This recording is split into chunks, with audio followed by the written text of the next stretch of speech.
Hello friends, स्वागत है आपका एक नए वीडियो में जिसमें हम डिस्कस कर रहे हैं जियोमेट्रिक प्रोग्रेशन। इसको शॉर्ट फॉर्म में जीपी बोलते हैं और हिंदी में गुणोत्तर श्रेणी बोलते हैं। देखिए यह मैथ का एक इम्पोर्टेंट टॉपिक है फ्रेंड। इससे भी एग्ज़ाम में क्वेश्चन देखने को मिल जाते हैं। तो चलिए देखते हैं कि आप गुणोत्तर श्रेणी को किस प्रकार से सॉल्व कर सकते हैं आसानी से। देखिए यह इसका स्टैंडर्ड फॉर्म है। देखिए स्टैंडर्ड फॉर्म है इसका ए फर्स्ट पद। देखिए फ्रेंड यह पहला पद हो जाएगा, यह पहला पद हो जाएगा। देखिए यह पहला पद ए हो गया, दूसरा पद ए गुणित आर हो गया, तीसरा पद ए गुणित आर स्क्वायर हो गया और चौथा पद ए गुणित आर क्यूब हो गया। देखिए इसमें पहले और दूसरे पद के जो बीच में जो होता है फ्रेंड, उसका कॉमन रेशियो बोले तो रेशियो समान होता है। पहले और दूसरे पद का रेशियो समान होता है, वैसे ही दूसरे और तीसरे पद का रेशियो समान होता है।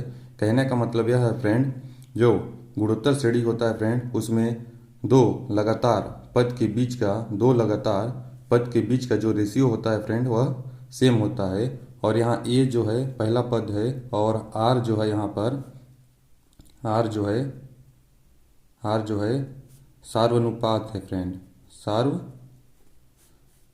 सार्वनुपात है। मैं आपको बताया क्या फ्रेंड, आर जो है सार्वनुपात है।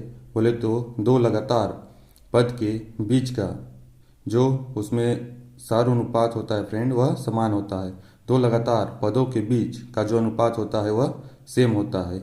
और यह हमारा लास्ट पद है, nth टर्म। यह हमारा लास्ट पद है, यह हमारा लास्ट पद है।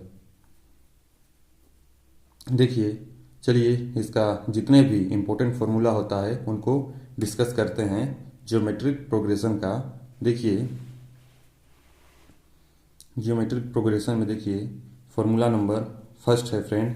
जैसे कोई गुणोत्तर श्रेणी दिया गया है तो उसका nवां पद फाइंड कैसे करेंगे, उसका nवां पद क्या होता है। तो देखिए nवां पद का फॉर्मूला है फ्रेंड टीएन का मतलब होता है नंबर ऑफ टर्म। तो नंबर ऑफ टर्म बराबर हो जाएगा ये पहला पद है फ्रेंड, ये पहला पद ए गुणित आर, सार्वनुपात है ए गुणित आर का पावर एन जो है फ्रेंड टर्म है कि कितना टर्म दिया गया है, n-1 हो जाएगा। तो देखिए Tn बराबर हो जाएगा ए गुणित आर का पावर n-1। जब गुणोत्तर श्रेणी का nवां पद दिया गया होता है तो Tn बराबर ए गुणित आर का पावर n-1 होता है। और देखिए इसका फॉर्मूला नंबर सेकेंड डिस्कस करते हैं। जैसे गुणोत्तर श्रेणी में प्रथम n पदों का योगफल पूछा गया है।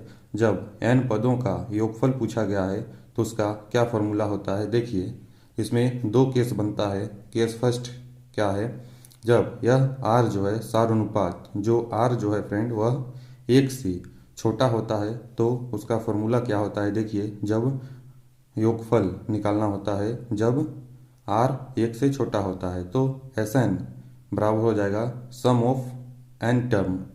ठीक है फ्रेंड, Sn बराबर हो जाएगा सम ऑफ n टर्म।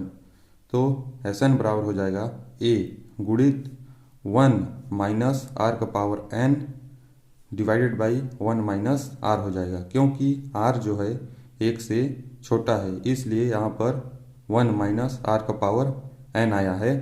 तो Sn बराबर a गुणित 1 माइनस आर का power n divided by 1 minus r हो जाएगा।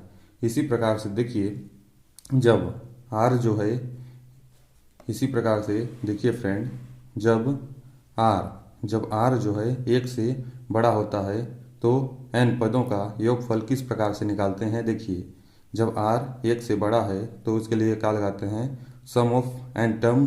बोले तो Sn बराबर हो जाएगा a गुणित r का power n-1 divided by r-1 हो जाएगा।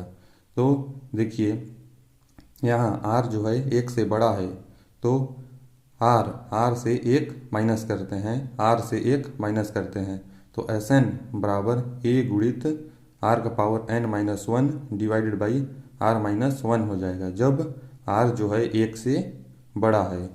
तो चलिए इसमें मीन देखते हैं, इसमें मीन निकालना सीखते हैं, किस प्रकार से इसका मीन निकालते हैं। देखिए जियोमेट्रिक मीन या फिर एवरेज, मीन को ही एवरेज ही बोलते हैं फ्रेंड।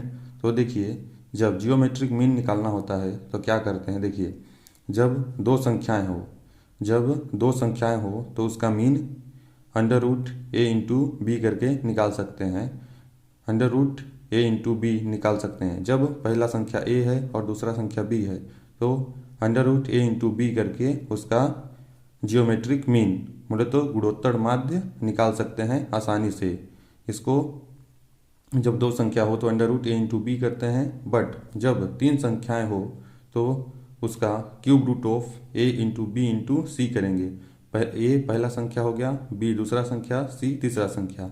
जब तीन संख्याएं हो तो cube root of A into B into C करते हैं। तो और भी ऐसे शानदार कॉन्सेप्ट के लिए और मज़ेदार ट्रिक के लिए हमारे इस चैनल को सब्सक्राइब करें फ्रेंड्स। धन्यवाद।